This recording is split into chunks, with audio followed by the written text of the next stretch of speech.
ಅಲ್ಲಿ ಏನ್ ಡಿಸ್ಕಷನ್ ಆಗ್ತಿತ್ತು ಅನ್ನೋ ನಮಗೆ ಗೊತ್ತಾಗ್ತಿರ್ಲಿಲ್ಲ.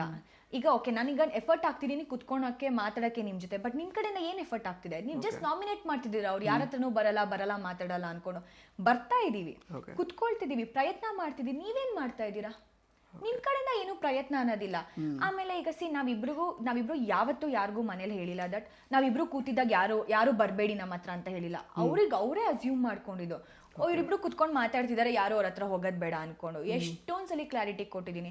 ನಾವಿಲ್ಲಿ ಫ್ರೆಂಡ್ಸ್, ನಾವಿಬ್ಲೇನಿಲ್ಲಿ ಕಪಲ್ಸ್ ಆಗಿ ಬಂದಿಲ್ಲ, ಏನೋ ಪರ್ಸನಲ್ ಆಗಿ ನಾವಿಬ್ರು ಏನೋ ಮಾತಾಡ್ತಿಲ್ಲ ಈ ಮನೇಲಿ. ನಾವಿಬ್ರು ಕೂತಿದೀವಿ ಅಂದಾಗ ಬಂದ್ ಮಾತಾಡಿ. ಈಗ ನೀವೆಲ್ಲ ಕೂತಾಗ ನಾವು ಬಂದ್ ಜಾಯಿನ್ ಆಗ್ತೀವಲ್ಲ, ನೀವೇ ಬರಲ್ಲ ಅಂತ ಕೇಳಿರೋದು ಉಂಟು.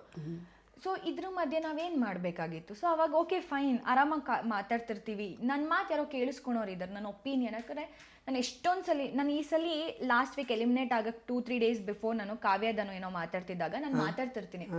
ಅವಾಗ ನಲ್ಲಿ ಧನು ನಾನು ಮಾತಾಡ್ತೀನಿ ಅಂತ ಹೇಳ್ತಾನೆ, ಅಷ್ಟೊತ್ತಿಗೆ ಕಾವ್ಯ ನೀನ್ ಧನು ಮಾತಾಡು ಅಂತ ಹೇಳ್ತಾನೆ. ಅವಾಗ ನಾನು ಒಂದು ಪಾಯಿಂಟ್ ಮೆನ್ಷನ್ ಮಾಡ್ತೀನಿ, ಇಡೀ ಸೀಸನ್ ನಾನು ಮಾತಾಡಕ್ ಬಂದಾಗ ನೀವು ಒಂದಷ್ಟು ಜನ ನನ್ನನ್ನ ಅವಾಯ್ಡ್ ಮಾಡಿರೋದು ಉಂಟು, ಮಾತಾಡ್ಬೇಕಾದ್ರೆ ನನ್ನ ಮೇಲೆ ಗಮನ ಕೊಟ್ಟಿಲ್ದಿರೋದು ಉಂಟು. ಇದನ್ನೆಲ್ಲ ನೋಡಿದೀನಿ, ಇದೇನು ಹೊಸದಂತ ಅನ್ಸಲ್ಲ, ನೀವಿಬ್ರು ಮಾತಾಡ್ಕೊಳ್ಳಿ, ನಾನು ಮಾತಾಡಲ್ಲ ಅಂತಾನು ಹೇಳಿದೀನಿ ನಾನು. ಇದು ಲೈವ್ ಅಲ್ಲಿ ಬಂದಿದ್ಯೋ ಟೆಲಿಕಾಸ್ಟ್ ಆಗಿದ್ಯೋ ಅದೆಲ್ಲ ನನಗೆ ಗೊತ್ತಿಲ್ಲ. ಬಿಕಾಸ್ ನಾನು ಮಾತಾಡಕ್ ಹೋದಾಗ ನನಗೆ ಐ ಕಾಂಟ್ಯಾಕ್ಟ್ ಕೂಡ ಮಾಡ್ತಿರ್ಲಿಲ್ಲ ಮನೇಲಿ. ಇದನ್ನೆಲ್ಲ ನಾನು ಫೇಸ್ ಮಾಡಿದ್ದೀನಿ. ಅದೇ ಒಂದು ರೀಸನ್ಗೆ ಮನೇಲಿ ನಾನು ಒಬ್ಳೇ ಕುತ್ಕೊಂತಾ ಇದ್ದೆ.